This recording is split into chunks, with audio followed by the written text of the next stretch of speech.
El cáncer se caracteriza por un crecimiento celular anómalo y continuado que escapa de los mecanismos de control del organismo y presenta una tendencia a la invasión y a la metástasis.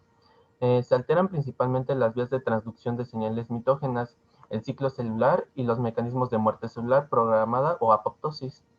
Eh, hace algunas décadas se publicó el primer borrador del genoma humano, en el cual se enumeraron cerca de 28.000 genes. De estos genes identificados, cerca de 290 genes pertenecen a una nueva clasificación de genes, y estos se les denominan los genes del cáncer. Estos genes del cáncer no son más que células normales que usan mecanismos de división celular para que éstas puedan reparar, crecer y dividirse en las diferentes células de nuestro organismo. Esto se basa en diferentes señales de división celular y todo este proceso está regulado por esos 290 genes. Estos genes se les denomina protooncogenes. Si estos protooncogenes se alteran, la división celular no va a requerir una señal mitogénica y por lo tanto la célula empieza a multiplicarse sin control, sin aviso y de manera autónoma, convirtiendo los protooncogenes en oncogenes o genes del cáncer. Este es el principal origen del cáncer. A su vez, estos genes están regulados por otros en los cuales si existe algún tipo de alteración en el cual una célula se altera y pasa a ser cancerígena, estos son eliminados por diferentes mecanismos. Estos se denominan antioncogenes.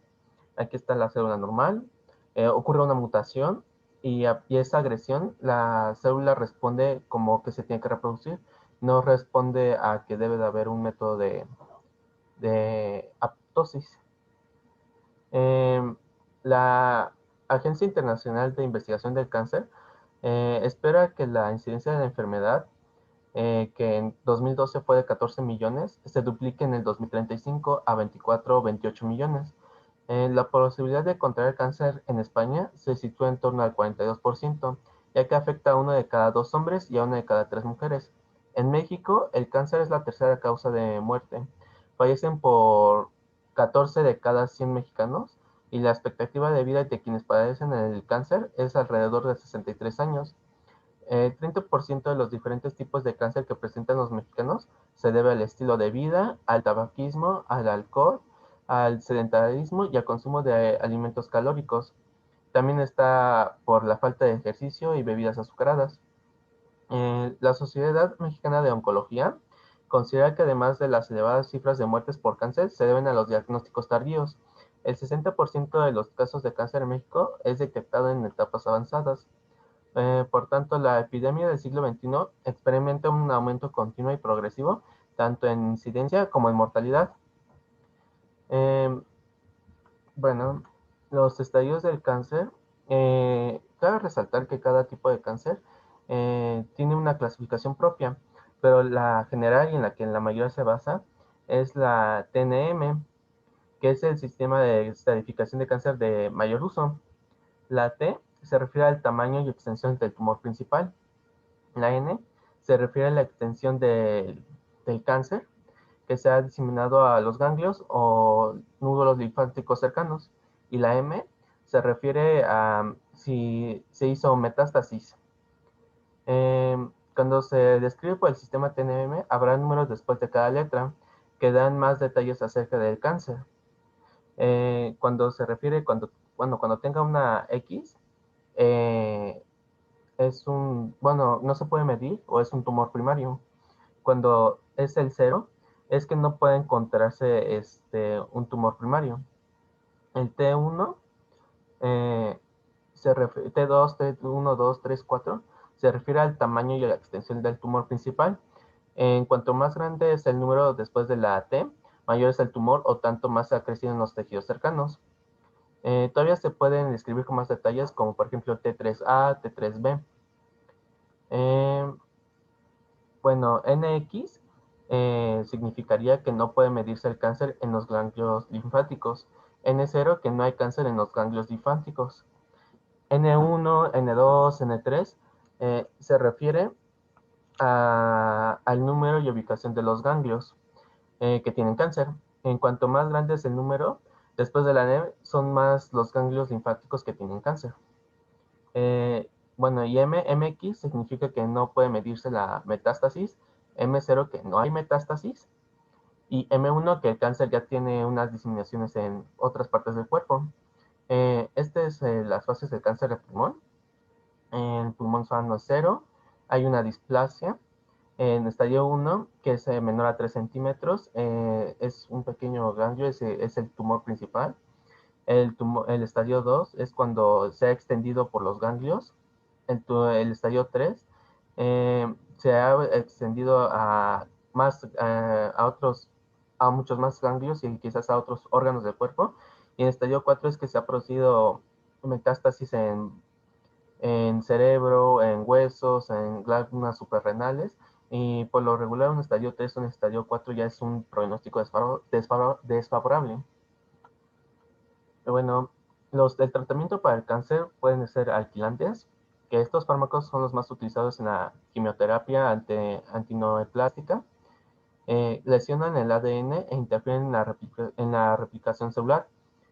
Provocan su acción citotóxica mediante la formación de enlaces covalentes entre sus grupos alquilo y diversas moléculas nucleófilas presentes en las células, especialmente en las bases nitrogenadas del ADN, como había dicho. De este modo bloquean la replicación del ADN celular y la transcripción del ARN, y por lo tanto la mitosis y la síntesis de proteínas no se ve favorecida.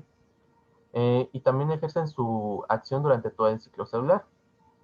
Mm, los antimetabolitos son fármacos de quimioterapia que evitan la división de las células cuando se incorporan a estas, impidiendo el crecimiento de los tumores al perder la célula de la capacidad de dividirse.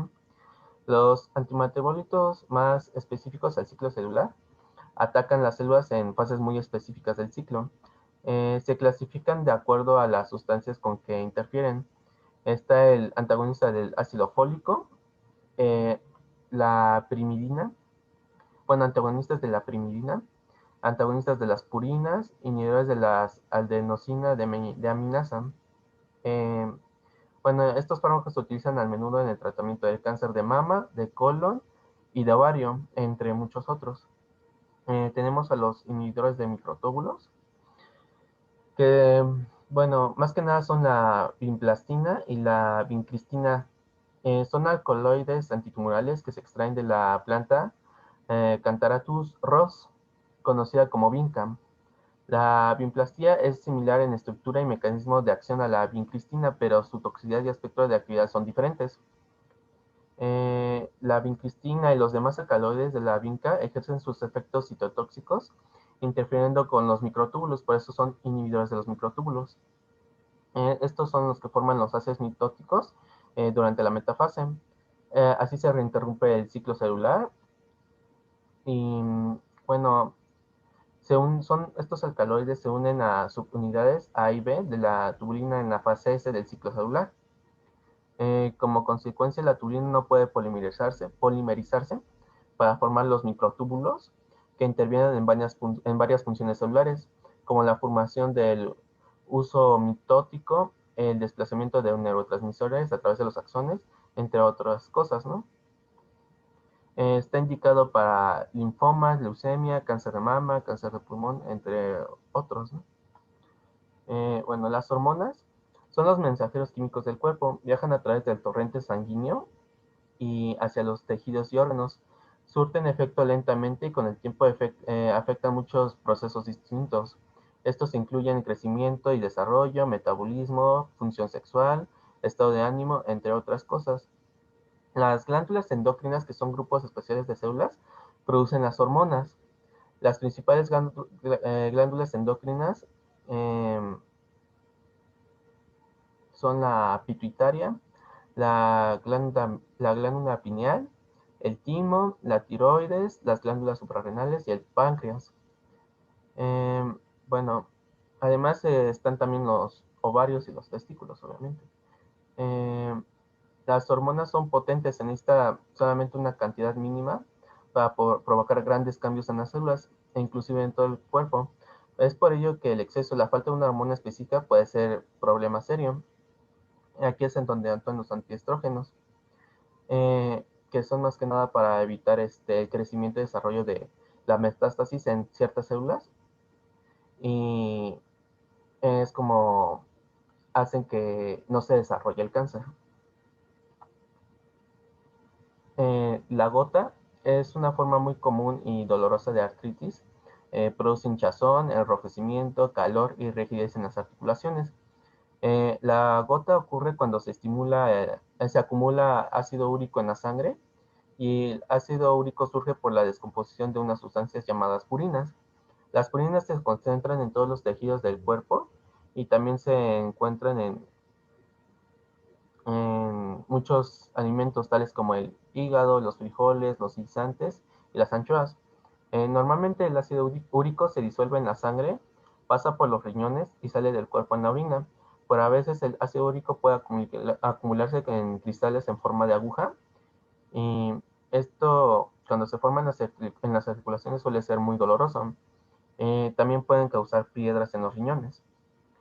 Con frecuencia el primer ataque de corta ocurre en el dedo gordo del pie. También puede afectar los tobillos, talones, rodillas, muñecas, dedos y codos. El tratamiento para la gota es el alopurinol. También se usa para los niveles altos de ácido úrico. Eh, puede tratar el cáncer y los cálculos renales. Pertenece a una clase de medicamentos llamados inhibidores de la oxidasa de xantina, y disminuye el ácido úrico en el plasma y orina por emisión de xantinoxidasa, enzima que cataliza la oxidación de la hipoxantina a xantina y de xantina a ácido úrico. También se usa la colchicina para aliviar de los dolores de gota, los ataques de gota. Reduce la respuesta inflamatoria consecutiva de la deposición de los cristales de urato en las articulaciones, ya que disminuye el flujo leucocitario, inhibe fagocitosis de los microcristales de urato, con lo que reduce la producción del ácido láctico, evitando un pH ácido y con ello la precipitación de los cristales de urato. La hiperplasia prostática benigna, también llamada agrandamiento de la glándula prostática, es una afección frecuente a medida que los hombres envejecen. El agrandamiento de la glándula prostática puede provocar síntomas urinarios molestos, como el bloqueo del flujo de la orina de la vejiga. También puede provocar problemas de vejiga, vías urinarias o riñón. Se puede diagnosticar a través de un tacto rectal. Es cuando el médico inserta el dedo recto para controlar la próstata y detectar el agrandamiento. El análisis de orina, que es una muestra de orina que puede ayudar a detectar una infección o infecciones. Análisis de sangre. Eh, Se usa en hombres para tratar los síntomas de agrandamiento de la próstata, la tumosolina. Esta pertenece a una clase de medicamentos llamados bloqueadores alfa. Se fija selectiva y competitivamente a los receptores alfa 1 postsinápticos, en particular a los subtipos A, alfa 1A y alfa 1D, produciendo la relajación del músculo liso de la próstata y de la uretra. También se utiliza el sildenafil, que es más conocido como Viagra. Eh, Se usa para tratar la disfunción eréctil en los hombres, eh, y bueno, para el agrandamiento de la próstata. Eh, bueno, también puede mejorar la capacidad de ejercicio en adultos quienes padecen hipertensión pulmonar. Sirve para tratar la disfunción eréctil porque aumenta el flujo sanguíneo hacia el pene durante la estimulación sexual. Ese aumento del flujo sanguíneo puede provocar la erección, y como aumenta el flujo sanguíneo puede relajar también los vasos sanguíneos de los pulmones para permitir que la sangre fluya con facilidad. Si está tomando el Viagra, eh, hay que tomar en cuenta que no cura o no aumenta el líbido. Bueno, las anfetaminas son drogas. Estas pueden ser legales o ilegales Son legales cuando las receta obviamente un médico y se utilizan para tratar problemas de salud como obesidad, narcolepsia o trastorno de hiperactividad. También está por déficit de atención. Son ilegales cuando se usan de forma recreativa o para mejorar el desempeño, eh, ya que las anfetaminas son drogas estimulantes, provocan que la comunicación entre el cerebro y el cuerpo se acelere. Como resultado, se tiene que estar, bueno, se siente como con más alerta y se siente mucho más activo. También pueden provocar que el cerebro libere dopamina, que es un químico relacionado al estado de ánimo, el pensamiento y también al movimiento. Em, También se le conoce como la hormona para sentirse bien, o- y por lo tanto el uso de anfetaminas puede causar efectos placenteros como alegría, pensamientos demasiado claros, sensación de tener mucho control o tener mucha seguridad de sí mismo, y ganas de socializar. Algunos efectos perjudiciales son que pueden dañar el cuerpo de muchas maneras, como la disminución del apetito, pérdida de peso, problemas cardíacos, temperatura corporal alta, enrojecimiento de la piel, pérdida de memoria, problemas emocionales. De hecho, este es el principal problema. Cuando una persona ha consumido demasiada anfetamina, la necesita porque tiene una dependencia hacia la droga. Eh, con ella se siente bien consigo mismo, pero sin ella se siente, bueno, puede caer en depresión la persona y tener una baja autoestima. También puede provocar úlceras en la piel, deterioro en los dientes y por último la muerte. Hay que recordar que el consumo de esta droga puede llevar a la tolerancia. Esto significa que mientras más consumes, más necesitas para llegar al mismo efecto. Eh, bueno, la cocaína es un polvo blanco. Esta se puede inhalar por la nariz o mezclarse con agua e inyectarse con una aguja. También se puede convertir en pequeñas rocas blancas, que esto se llama crack. La cocaína acelera todo su cuerpo y puede sentirse como lleno de energía y feliz y emocionado. Pero luego el estado de ánimo puede cambiar de forma brusca y después puede sentirse enojado, nervioso o temeroso, como si alguien estuviera tratando de hacerle daño. Eh, Puedes, bajo sus efectos, puedes tener, o hacer cosas que no tienen sentido.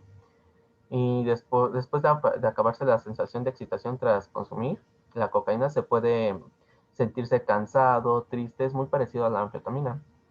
Eh, Causa un fuerte deseo de tomar la droga después de esta sensación.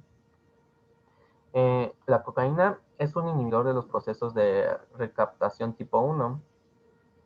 Ujú. Eh, lo que facilita la acumulación de noradrenalina o dopamina en la hendidura sináptica. El aumento de la biodisponibilidad de la dopamina por la inhibición de la recapturación de tipo 1 causa la euforia que produce la cocaína y parece que está implicada eh, en el efecto o en el consumo crónico de la cocaína. Bueno, sí, por aquí pasa la cocaína y empieza a acumularse y empieza a estimular la hormona de la dopamina y la noradrenalina. Bueno, el LSD son las siglas de la titalemida de ácido lisérgico. Es una droga ilegal que se presenta en forma de polvo blanco de un líquido claro sin color. Está disponible en forma de líquido, tableta o cápsula. Normalmente se ingiere por vía oral y algunas personas lo inhalan por la nariz o se puede inyectar. Es una droga psicoactiva. Esto significa que actúa sobre el cerebro, sobre el sistema nervioso central para ser específicos y cambia su estado de ánimo, su comportamiento y la manera en que se relaciona con el mundo y a su alrededor. Afecta la manera en que actúa un químico llamado serotonina, la cual ayuda a controlar el comportamiento y el estado de ánimo, los sentidos y el pensamiento. Eh, Está clasificado como alucinógeno. Son sustancias que provocan alucinaciones, las cuales son cosas que se ve, escucha o siente estando despierto, que parecen reales, pero no son reales, obviamente. Eh, y basta de una cantidad súper pequeña para provocar este tipo de efectos. El cannabidol es un químico presente en la planta del cannabis sativa, más comúnmente conocida como marihuana. Se ha identificado más de 80 químicos conocidos como cannabinoides. Eh, bueno, en la planta cannabis, obviamente. El THC o el delta 9 tetrahidrocannabinol es el principal ingrediente psicoactivo en la marihuana. También se obtiene del cáñamo, que contiene una pequeña cantidad de THC. Dado que el cannabidol ha sido estudiado como un nuevo fármaco, es ilegal incluirlo en los alimentos y suplementos dietarios. Que diga, es legal incluirlo en los alimentos y suplementos de la dieta. Además, no puede incluirse en los productos comercializados con garantía terapéutica. Solo puede incluirse en productos como cosméticos y solo si tiene menos de un 0.3% de THC. Sin embargo, existen en el mercado productos considerados como suplementos dietarios que tienen más de esta cantidad. Mm, la cantidad de cannabidol en estos productos no siempre parece expresada correctamente en las etiquetas de los productos. Es más comúnmente para tratar el trastorno, bueno, se usa más comúnmente para tratar el trastorno convulsivo o epilepsia. También se usa para tratar la ansiedad del dolor, la enfermedad de Parkinson, enfermedad de Crohn y muchas otras condiciones. Aunque no existe evidencia científica para apoyar lo suficiente su uso, ¿no? Mm, bueno, como dije, tiene efectos, el TSH tiene efectos antipsicóticos. No es clara la causa exacta de este efecto, sin embargo, parece impedir la descomposición de un químico en el cerebro que afecta el dolor, el estado de ánimo y la función mental. Al no descomponerse este químico, aumenta su nivel en la sangre y parece causar la disminución de los síntomas psicóticos asociados con condiciones como la esquizofrenia. El cannabidiol podría también bloquear algunos de los efectos psicoactivos del delta 9 tetrahidrocannabinol o THC, perdón. Además de puede disminuir el dolor y la ansiedad. Eh, Encontré el mecanismo de acción de un fármaco que combina el cannabidiol con dronabinol y es la unión a receptores a cannabinoides CB1 localizados en el sistema nervioso y a los CD2 localizados en el vaso y en las células inmunitarias. Puede inhibir los impulsos nerviosos que originan los espasmos musculares y mejora la función motora. Eh, bueno, también la rigidez en extremidades en pacientes con esclerosis múltiple, pero como no está muy, vaya, no está muy diagnosticado su uso, muy bien documentado, eh, no está recomendado aún, o no es considerado aún todavía como un fármaco 100% legítimo. La fluoxetina inhibe selectivamente la recaptación de serotonina por neuronas del sistema nervioso central. Se usa para tratar la depresión y el trastorno obsesivo compulsivo, algunos trastornos alimenticios y ataques de pánico. Funciona a aumentar la cantidad de serotonina, una sustancia natural del cuerpo que ayuda a mantener el equilibrio mental. El Ritalin bloquea la recaptación de noradrenalina y dopamina en la neurona presináptica y aumenta la liberación de estas monoaminas en el espacio extraneuronal. Se usa como parte de un programa de tratamiento para controlar los síntomas de déficit de atención o hiperactividad en adultos y en niños. La amitriptilina, perdón.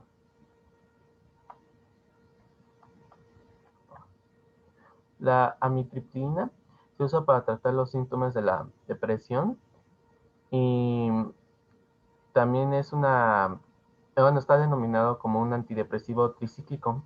Actúa elevando las cantidades de sustancias naturales presentes en el cerebro que son necesarias para mantener el equilibrio mental. La pseudoefedrina pertenece a una clase de medicamentos llamados descongestivos nasales. Actúa al estrechar los vasos sanguíneos de los conductos nasales en un alfa y beta adrenogénico. Es un estimulante central, vasoconstrictor periférico. También es broncodilatador. Aumenta la presión arterial y estimula el centro respiratorio. Y se usa para aliviar la congestión nasal, resfriados, alergias y todo ese tipo de cosas. Clonazepam pertenece a una clase de medicamentos llamados benzodiazepinas y actúa disminuyendo la actividad eléctrica normal del cerebro. Sus efectos se deben a la inhibición postsináptica mediada por GABA. Se usa solo o en combinación con otros medicamentos para controlar determinados tipos de convulsiones. También se usa para aliviar ataques de pánico y la epilepsia. Bueno, los anticonvulsivos. Voy a explicar más o menos cada uno y al final le voy a decir el mecanismo de acción de todos. Bueno, el ácido valproico se usa para tratar la manía en personas con trastorno bipolar. También se usa para evitar los dolores de cabeza por migraña, pero no para aliviar los dolores de cabeza que ya han comenzado. La gabapentina se usa junto con otros medicamentos para ayudar a controlar las convulsiones, obviamente. De hecho, todos aquí ayudan a las convulsiones de la epilepsia. Eh, la carbamazepina se usa sola o con otros medicamentos para la epilepsia y también descubrí que puede ayudar o tratar la neuralgia de trigémino. La finitoína se usa para controlar la epilepsia y las convulsiones y también bueno, más que nada se usa para tratar las epilepsias y convulsiones, pero durante o después de una cirugía cerebral o del sistema nervioso.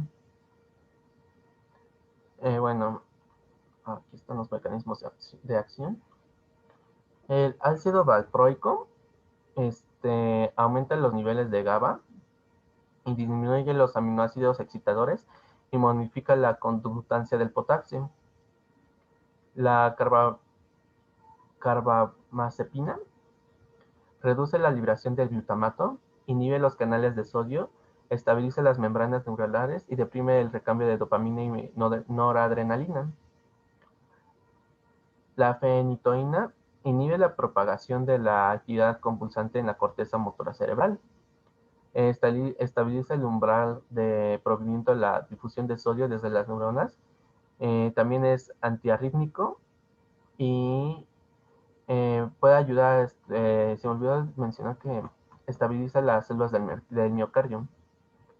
Y la gabapectina reduce la liberación de los monoamino neurotransmisores, actuando en los canales de calcio y aumenta el recambio de GABA. Esto lo hace en varias áreas cerebrales. Alivia las molestias de neuralgia post-herpética y modificar la forma en la que el cuerpo siente el dolor. Ajá, bueno. El donepezilo es usado para tratar la demencia en personas que tienen la enfermedad de Alzheimer. Es un inhibidor específico y reversible de la acetilcolinesterasa. Eh, Esto es muy predominante en el cerebro. Donepezilo pertenece a una clase de medicamentos llamados inhibidores de la colinesterasa y mejora las funciones mentales, como la memoria o el interactuar con otros. Esto lo hace al incrementar la cantidad de ciertas sustancias que se producen de forma natural en el cerebro. Puede mejorar la capacidad de recordar y pensar. Eh, bueno, inhibe selectivamente como le había dicho, la acetil, ay, no sé muy bien. La acetilcolinesterasa, que es la enzima responsable de la destrucción de la acetilcolina. Esto aumenta la disponibilidad de esta sustancia. Bueno, la farmacogenética, también llamada farmacogenómica, es el estudio de la respuesta de los genes a ciertos medicamentos. También influyen en qué tan seguro y eficaz es un medicamento para una persona específica. Los genes pueden explicar por qué la gente responde de manera muy diferente a un mismo medicamento, tomando o sea, mismo tipo de medicamento, misma principio activo, misma marca, mismas dosis, y también pueden explicar por qué un medicamento les causa efectos secundarios perjudiciales a algunas personas, pero no a otras. Las pruebas farmacogenéticas examinan genes específicos para determinar qué tipo de medicamento y qué dosis son las más indicadas para una persona. Eh, Aunque solo hay pruebas para un número limitado de medicamentos. Los siguientes son algunos medicamentos y genes para los cuales hay pruebas. Por ejemplo, la warfarina, que es un anticoagulante, está para los genes CYP 12-9. Eh, Son muy limitados, intenté buscar más, pero creo que son la mayoría, quizás un poquito más. También están, por ejemplo, el tamoxifeno, que se busca el gen CYPD6. La prueba generalmente se hace con muestras de sangre o saliva. En la prueba de sangre, el profesional de la salud toma una muestra y después de insertar la aguja, extrae la pequeña sangre y la coloca en un tubo de ensayo o en un frasco. Y, bueno, y buscan los tipos de genes y qué tan compatibles son con un espectrograma, con el medicamento, con un medicamento que tiene, un espectrograma que tiene el medicamento. Ok. El azul de toluidina eh, es utilizado para el diagnóstico celular en la medicina y se emplea en el examen histológico de muestras de origen humano. Se trata de un colorante seco que utiliza para la preparación de una solución de un colorante junto con otros materiales de diagnóstico. Esto, eh, bueno, con el azul de toluidina se puede visualizar la metacromacia, que indica una localización especialmente densa, que es una distancia inferior a 0.4 nanómetros. Esto en valencias negativas del tejido. La visualización se consigue con soluciones diluidas de colorante que solamente contienen monómeros de colorante. Esto que se adicionan a las valencias negativas unidas por un enlace sencillo. Se observan coloraciones metacromáticas en mucopolisacáridos, especialmente en glándulas mucíparas sulfatadas, cartílagos, células calciformes y también en mastocitos. Okay, los fármacos. Bueno, el metoprolol es un antihipertensivo, antianginoso y antirrítmico.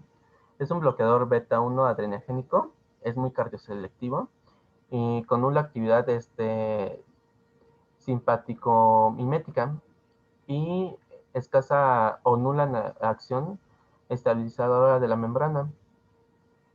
Es un agente beta bloqueador cardioselectivo, como había dicho, y por ello reduce el efecto de las catecolaminas en el músculo cardíaco, causado por la reducción de la frecuencia y contractibilidad cardíaca, dando como resultado que el metoprolol reduce el gasto cardíaco, la presión arterial y el consumo de oxígeno miocardíaco. La absorción de este medicamento es rápida y completa después de la administración oral. La biodisponibilidad aumenta cuando se ingiere con alimentos. Solo el 12% se une a la albúmina plasmática y la eliminación depende principalmente de la biotransformación en el hígado y tiene una vida media de 3 a 7 horas. Se metaboliza por primer paso y solo el 50% de la dosis administrada alcanza la circulación sistémica. Del 5% de la dosis excreta. Sin embargo, sin mucha variación, se elimina a través de la orina. Pero la vida media no se modifica de manera importante en los pacientes con alteraciones renales. El resto de las dosis administradas se excreta en la forma de metabolitos sin actividad farmacológica. Se usa para hipertensión leve, moderada o severa, como agente único o en combinación con otros antihipertensivos. El amlodipino es un antihipertensivo bloqueador de los canales de calcio y pertenece a la familia de las dihidropiridinas. Dihidropiridinas. El alopirino se absorbe en forma rápida y casi por completo por el tracto gastrointestinal con una biodisponibilidad que varía del 60 al 65%.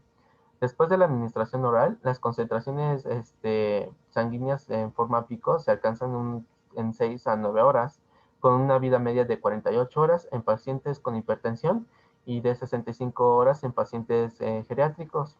También en 60 horas en pacientes con insuficiencia hepática.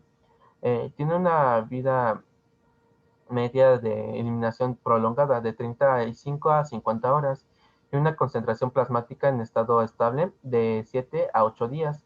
Esto es posterior a su administración. Se une a proteínas plasmáticas en un 92 a 98%. Es metabolizado en el hígado y de 62 a 63% es excretado en la orina. El mecanismo de acción del amlodipino se debe al efecto relajante directo sobre el músculo liso de los vasos sanguíneos. El amlodipino es un bloqueador de los canales de calcio, es decir, que inhibe la entrada de calcio, que es el responsable de mantener la fase meseta del potencial de acción celular.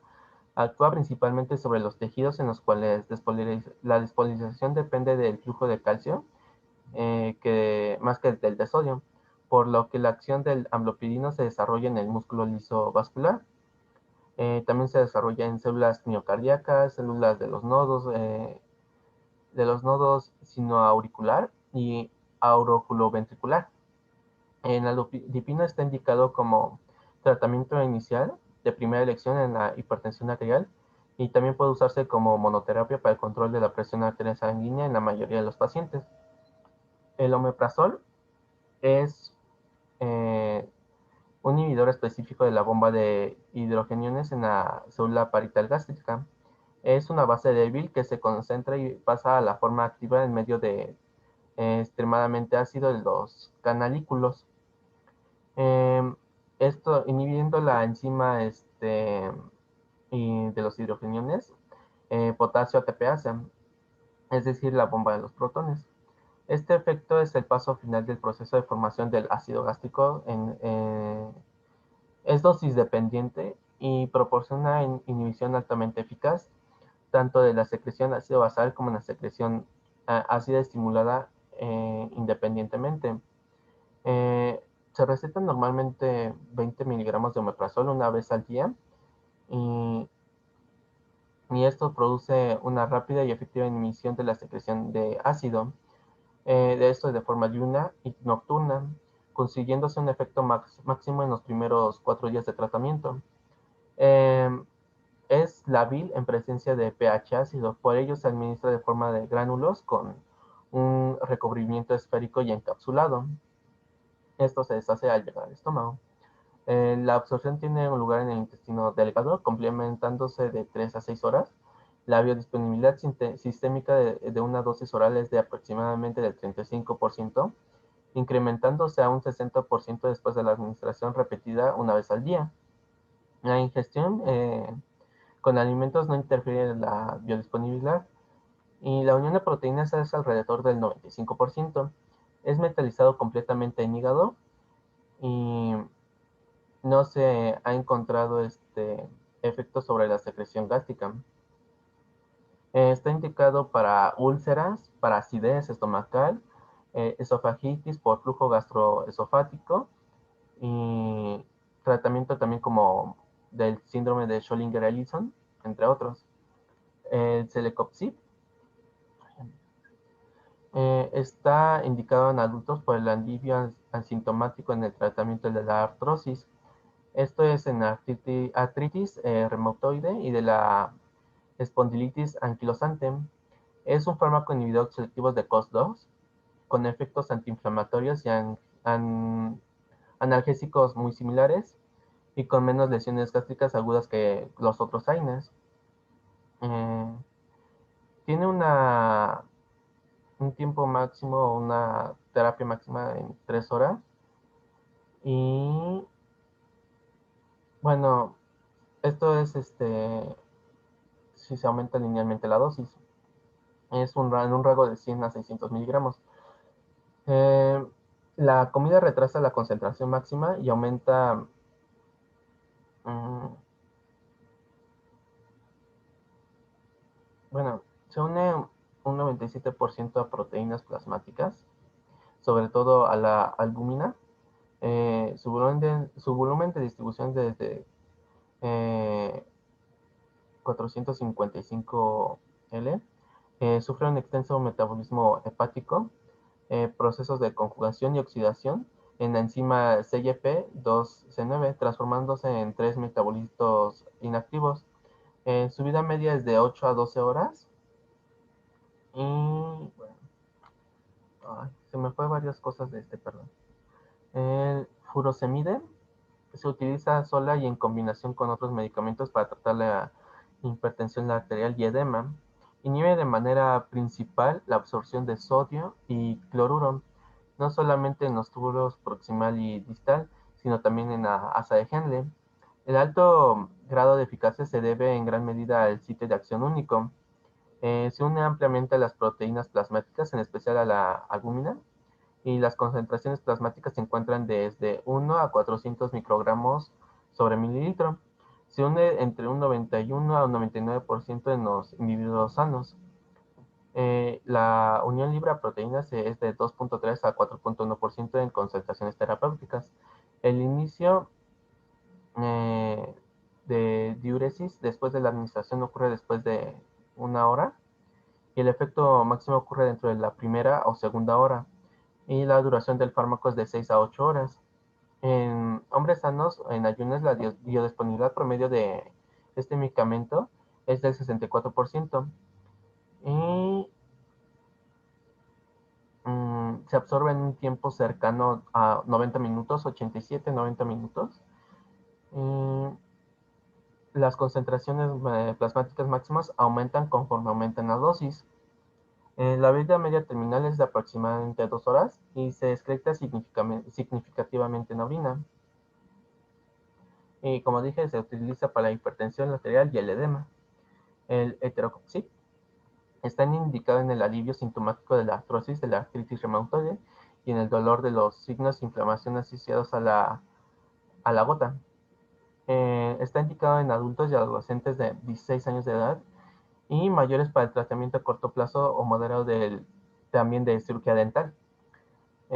Pertenece a los AINES, que inhiben la síntesis inducida de prostaglandinas por medio de la inhibición selectiva de los COX-2.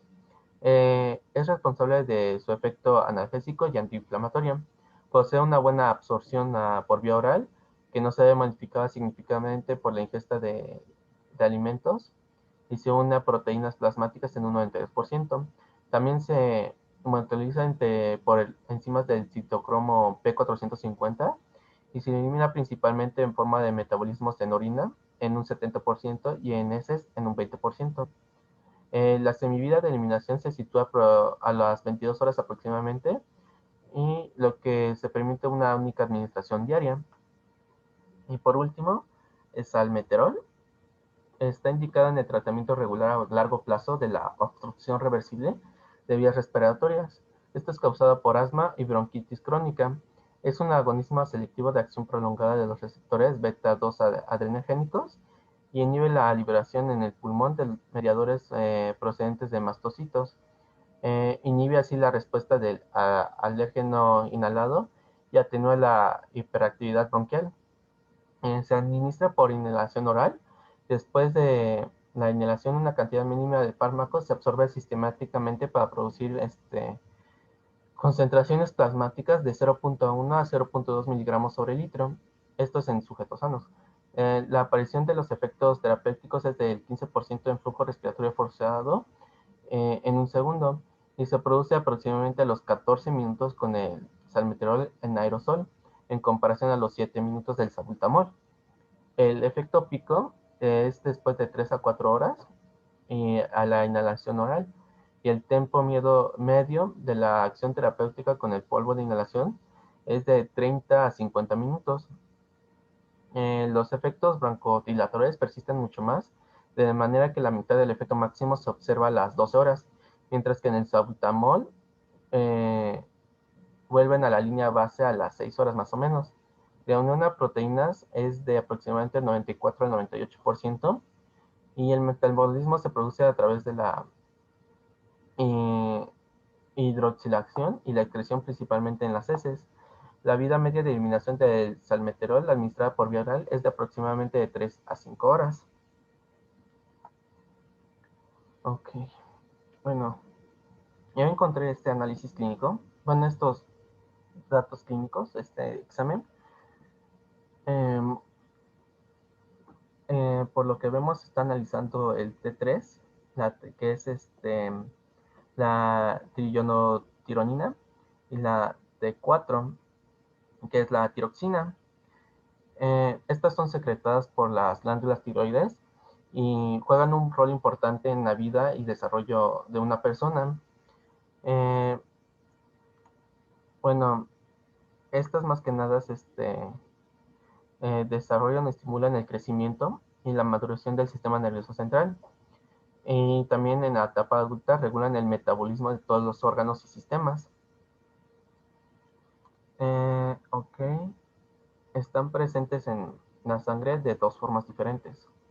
Una está ligada a proteínas y se trata de la forma más abundante, que está adherida a proteínas que ayudan a transportarla a través de todo el cuerpo. Y hay otra que es la libre, que es la forma menos abundante que circula libremente por el torrente sanguíneo sin estar adherida a las proteínas. En la otra página también miden la TSH. Es una hormona producida por el cerebro, por la glándula pituitaria o hipófisis, que es la hormona folículo estimulante. Y cuando los niveles de tiroides están bajos en el cuerpo, la glándula pituitaria produce más TSH. Y cuando los niveles de tiroides están altos, la glándula pituitaria produce menos TSH. Si los niveles de TSH están demasiado altos o bajos, esto podría indicar que es una tiroides. O que la tiroides, bueno, que la tiroides no está funcionando bien, porque todos tenemos tiroides. El rango de T3 total es de 60 a 180 nanogramos por decilitro. De hecho, a ver dónde está. Aquí dice que es de 64 a 181. De esto cambia, depende del laboratorio, ¿verdad? Y de T3 libre yo tengo que es del 2,3 a 4,4 picomoles por litro. La libre aquí es de 0,3, 0,6. No, este es el T4. De libre de 2,8, 2,08 a 4,3, más o menos, muy similares. Eh, la T4 libre yo tengo que es de 0,71 a 1,85. Aquí dice que es de 0,63 a 1,34. Bueno, la T4 total va de, esto es nanogramos por decilitro. La T4 total es, yo tengo que es de 0,37, no, perdón, de 5,4 a 11,5 nanogramos por decilitro. Aquí es de 5,91 a 12,56.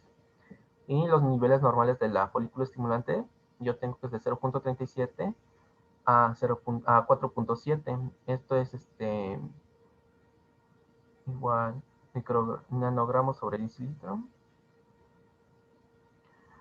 Aquí es de 0,3 a 5,2, ok. Esta persona tiene muy altos sus niveles de T3 y muy altos sus niveles de T4. Esto podría indicarnos que quizás tenga hipertiroidismo. También nos menciona que es el método que usaron es la quimioluminiscencia. Em, bueno, la quimioluminiscencia es la propiedad de algunas sustancias químicas para emitir luz. Estas sustancias son, por ejemplo, las que se emplean para los números de los relojes que brillan en la oscuridad, o las que se forman de forma natural en algunos animales, como en las luciérnagas. Para un estudio clínico, se emplea para detectar la existencia de sustancias químicas en las biopsias o tejidos. Por ejemplo, si queremos saber un fragmento de hígado tiene una proteína que es muy característica del cáncer, se baña la muestra con un anticuerpo que se pega a esa proteína. El anticuerpo combinado con una sustancia quimioluminiscente y se examina el espécimen al microscopio y se aparece que brilla con luz propia, es que contiene esa proteína. Y de hecho encontré también estas imágenes, esta es la quimioluminiscencia. Podemos observar también que la glándula tiroides tiene una forma muy, muy regular. Está ubicada, o bueno, por lo que vi en el artículo es que está en una buena posición, aunque yo la veo un poco agrandada o de un tamaño muy predominante, más de lo normal, con con un tamaño todavía mucho mayor en el lóbulo izquierdo. Ok. Pues posiblemente esta persona tenga este bocio y abundando con la T3 libre y bueno, las hormonas tiroideas, que son son cantidades súper grandes son el doble, prácticamente tiene el doble de T4 y tiene el doble de T3 total. Y además la folícula estimulante, aquí dice que no tiene folículo estimulante, es 0.0 y debería tener de 0.3 a 5.2. Posiblemente esta persona padezca de hipertiroidismo. Ese sería mi diagnóstico. Sería todo de mi parte, doctor. Muchas gracias.